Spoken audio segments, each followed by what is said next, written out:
हरिओम. योगदास श्री जयगणेश जोशी यांनी केलेले आत्माराम या ग्रंथाचे हे निरूपण. अध्याय 2, ओवी क्रमांक 31.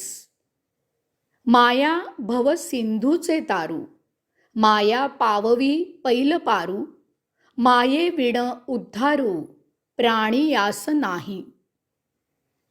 माया भव सिंधूचे तारू. महाभारतामधील अभिमन्यूची कथा आणि व्यथा आपणा सर्वांना माहीत आहे.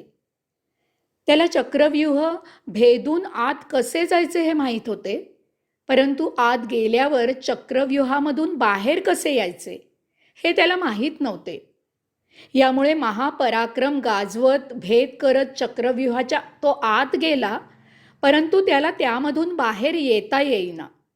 त्यामुळे द्रोणादिकांसह 6 अतिरथी महापराक्रमी योद्ध्यांकडून तो विनाकारण प्राणाला मुकला. आपले तसेच काहीसे झाले आहे. ब्रह्मांडामध्ये मायेने महाविलोभनीय असे सृष्टी सौंदर्य निर्माण केले. त्याची शोभा पाहण्यासाठी आत्मारामाचा अंश म्हणून आपण येथे आलो. येथील सृष्टी सौंदर्य इतके विविध आणि वैचित्र्यपूर्ण आहे की ते एका प्रकारे योनीच्या माध्यमातून अनुभवणे शक्य नाही. ते एका प्रकारच्या योनीच्या माध्यमातून अनुभवणे शक्य नाही.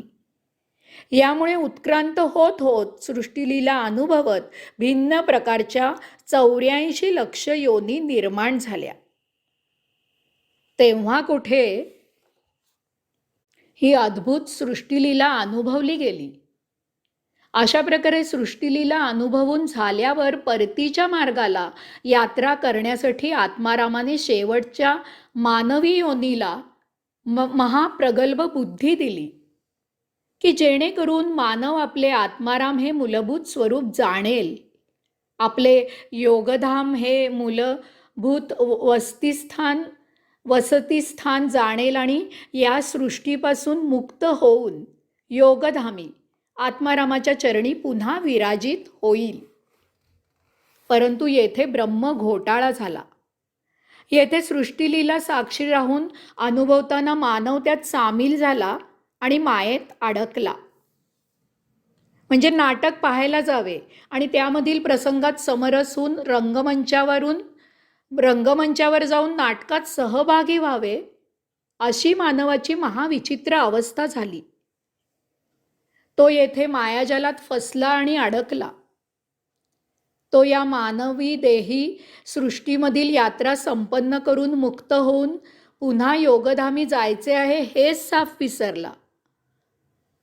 मानव मायेत इतका गुरफटला की परतीचा मार्गही त्याला आठवेना, सापडेना. थोडक्यात त्याचा अभिमन्यू झाला. त्याला सप्तरिपूंनी ग्रासले, देहादी इंद्रियांच्या बेडीत अडकवून ठेवले.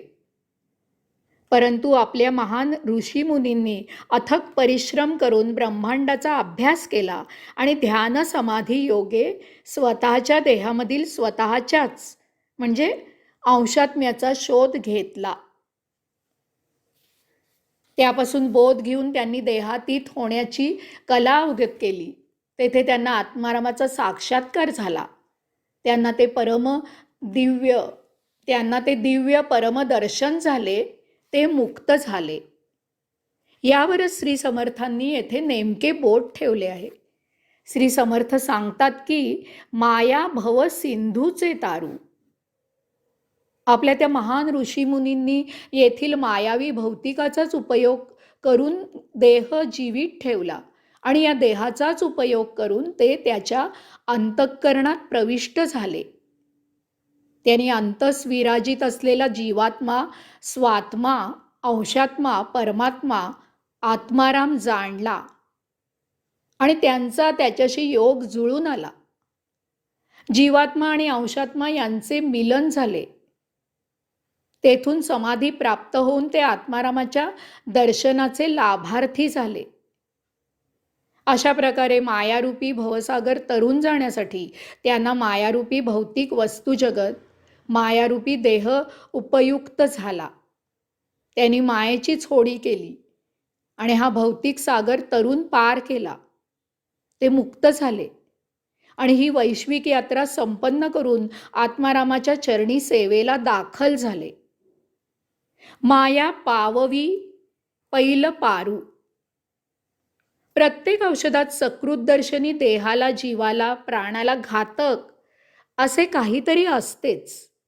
परंतु ते औषधात अत्यल्प प्रमाणात घातलेले असल्यामुळे ते घातक आपल्यामधील फक्त कृमी मारण्यासाठी पुरे होते.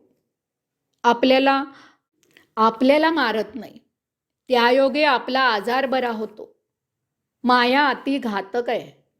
आपल्याला या भौतिक बेडीत कायम करता जन्मोजन्मी अडकवून जखडून ठेवणारी आहे. परंतु तिचा उपभोग न घेता जर तिचा उपयोग फक्त देह जीवित ठेवण्यासाठी आणि फक्त तेवढ्या पुरताच केला तर तीच माया आपल्याला या भौतिकाचा साक्षी राहून आस्वाद देणारी, जीवनाचा कैवल्यानंद देणारी, भौतिकापासून सोडवून मुक्त करणारी, आत्मारामाच्या द्वारी योगधामी नेऊन सोडणारी आहे. यास्तव येथे श्री समर्थ म्हणतात की माया आपल्याला भौतिकामधून या भवसागराच्या पैलतीरी नेऊन पावन करणारी आहे. श्री समर्थांनी येथे पाववी असे म्हटले आहे. जर मायेचा योगिक उपयोग केला तर भौतिकात गुंतवणारी ती माया आपल्याला नुसतीच पैलतीरी नेत नाही, तर तीच माया आपल्याला सर्वोच्च अशी सायुज्य मुक्ती प्राप्त करवून देते. त्यायोगे आपण आत्मारामाच्या सेवेला कायम करता रुजू होतो. हेच ते आपले पावन होणे आहे. यापुढे आत्मारामामध्ये विलीन होऊन मुक्त होणे गौण आहे. माये विण उद्धारू प्राणी असं नाही. या ओवीची सांगता करताना श्री समर्थ म्हणतात की आपल्याला जर आपला उद्धार व्हावा असे वाटत असेल तर त्यासाठी मायेला अन्य पर्याय नाही. याआधी सांगितल्याप्रमाणे आपण स्वतःच मायेच्या कच्छपी लागून गाफील राहून आपला योगधामी परतीचा मार्ग बंद केला आहे. तानाजी मालुसऱ्यांनी सिंहगडावर पोचल्यावर घोरपडीचे दोर मुद्दाम कापून टाकले की त्यामुळे कुणाला परत जायला मार्गच राहू नये. हे त्यांनी गड जिंकण्यासाठी मुद्दामहून जाणून बुजून केले. परंतु आपण मायाजालात फसून आपला परतीचा मार्ग विसरून गेलो. तथापि याला आता काही इलाज नाही. होणारे होऊन गेले.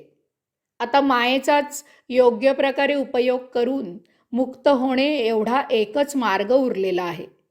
यास्तव श्री समर्थ येथे सांगतात की माये विण उद्धारू प्राणी असं नाही. हरिओम.